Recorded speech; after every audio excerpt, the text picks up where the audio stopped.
Okay mga idol, magandang tanghali. Ayan, meron tayong customer ngayon, sila Bong at saka si Richard from Lalig, Chaong Quezon. So nagpakabit sa atin mga idol ng dual contact. Ayan, buhay uli. So isa pa, buhay mo pa uli. Yan, placer. Yan, dual contact mga idol, placer. Nagkakabit po si Kabakas Motogen Vlog, mapa Aerox, mapa NMAX, mapa Sniper, maski Smash. So kung gusto niyo ng dual contact, yan, PM na lang kayo kay Kabakas Motogen Vlog. Pagdating sa malupitang wiring, kay Kabakas Motogen Vlog mo lang yan matatagpuan.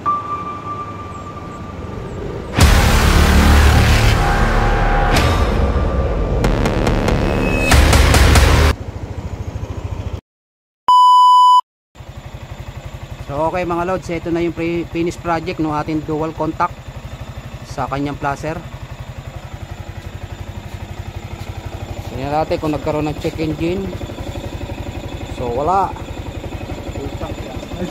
Yo, full tank. Alright, wala. Scope pa switch nga nung ating ano. Yung. Yan mga lods. So pagka nag-placer, yo, binablock niya yung ano, yung kulay white.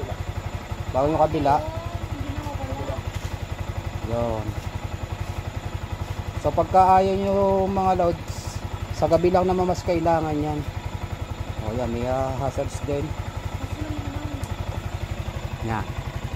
So hindi pa rin nawawala yung pinaka-ilaw niya ng old stock. So yun lang pagkakaiba. Kop, tanggalin mo nga yung hazards. Switch mo nga pagka hindi natin kailangan sa araw nung visibility. Sa gabi lang naman talaga importante. Ano, yun, wala. So yun ang kagandahan, kasi yung iba hindi naglalagay ng switch automatic. Pagka nag-on ng ignition, buhay na kagad. So ito may pinaka switch, may pinaka separate switch. So yun lang sa mga nais magpakabit ng dual contact, placer, NMAX, Aerox, Sniper, Honda Click, yan, kung ano-ano pa. Yeah, PM lang kayo kay Kabakas Motogen Vlog. Maraming salamat po and God bless. Yun o, lupet. Alright mga lods, meron pa ulit tayo i-unbox din niya yan. Tingnan natin kung ano po dumating sa akin. Ito na.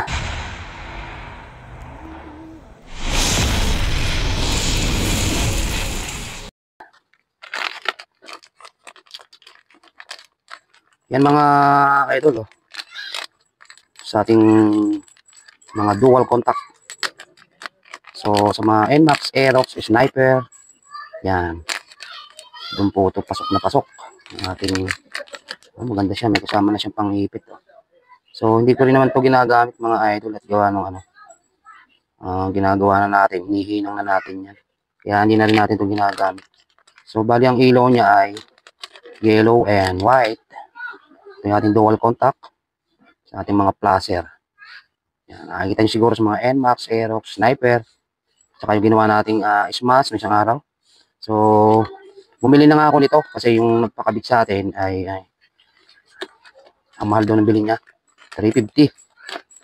So sabi ko nako, sobrang mahal naman. Samantalang sa akin 500 lang kasama na yung install. Meron na kayo nito. Yan. So dalawa yan, oh. So doon sa mga nais pang magpa-install ng dual contact placer, yan, white and yellow, PM na lang kayo kay Kabakas. Doon sa mga Smash or kaya sa mga gusto nyong i-pull LED or apat na LED ang gagawin ninyo tulad sa Smash, yan. Kasi pagka hindi natin ginamitan ng modification yun, ay pag kinabitan natin ng apat na LED pang placer ay mag-hazard yun. So meron tayong technique na ginagawa doon. So antayin lang natin yung aking in-order na diode. Daking diode in-order tayo. Yung maliit-liit lang kasi masyadong malaki yung nakikabit natin sa Smash isang araw. Yung Tagalalig na nagpakabit sa atin. Nabili nila ng 6 amperes, 6 UA, pero ano, sobrang laki niya. At saka maganda kasi pag medyo maliit, hindi man natin kailangan kung ilang UA pang kailangan natin doon. Kailangan lang natin doon pang blocking. So yung 2 amperes, 3 amperes pwede na yan. Pasok na yun doon.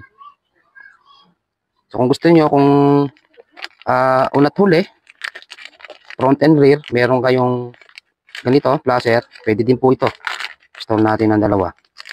Yan. PMPM na lang po sa mga nais magpa-install ng dual contact placer. So ito ay kung mayroon kayong pinaka-switch na sa inyong mga handlebar, so doon tayo magtatap ng switch. So kung wala kayong switch, katulad ng mga kasi binubukod namin binubukod ko pagka sa mga NMAX, yan, nagamit tayo dyan ng hello switch para kahit sa araw, pag araw hindi na natin magagamitin yung pinaka white. So sa gabi lang dapat talaga ginagamit. May mga separate switch tayong ginagamit. So yun lang mga idol, maraming salamat sa panonood. Follow, like, and share Motogent Vlog. Yan, pagdating sa mga malupitang wiring, yan, hanapin nyo lang si Kabakas Motogent Vlog. Located tayo si Taal, Barangay San Pedro, Tiang, Quezon. Wala po tayong shop at mismo sa bahay lang po ako nagagawa. Pero wala po yung alalahanin, tayo po kompleto sa gamit at legit po yung ating mga piyesang kinakabit. May warranty po ito sa mga magpapakabit. Basta po sa akin nang galing lahat ng mga materyales o piyesa, may warranty po. Pero kung halimbawa, sa inyo galing yung mga ilaw ninyo, mga busina ninyo, ganyan, gawa ng tayo mahilig tayo mag-setup ng mga pailaw, busina, ay wala pong warranty sa akin yung sa pyesa ninyo. Pero yung wiring ko po, ayan, may warranty yan ng 1 month. At tandaan ninyo, ang wiring dapat proper connection, nakahinang. So, ganun dapat. Hindi ko muna pagana mo, okay na yun. Mali po yun. Hindi po yung tatagal, maniwala ko. Hindi. Marami na akong karanasan sa mga ganyan pag-wiring. Dati ganyan ako mag-wiring, hindi ko hinihinang, hindi ko natagal. Meron wala pa isang taon, ay lost connection na. Kaya pagka nagbi-blink yung ating mga install, doon na nag-umpisa yung sira ng ating mga in-install ng mga ilaw. Yun lang mga idol, mga lodi ko. Maraming salamat. And peace out.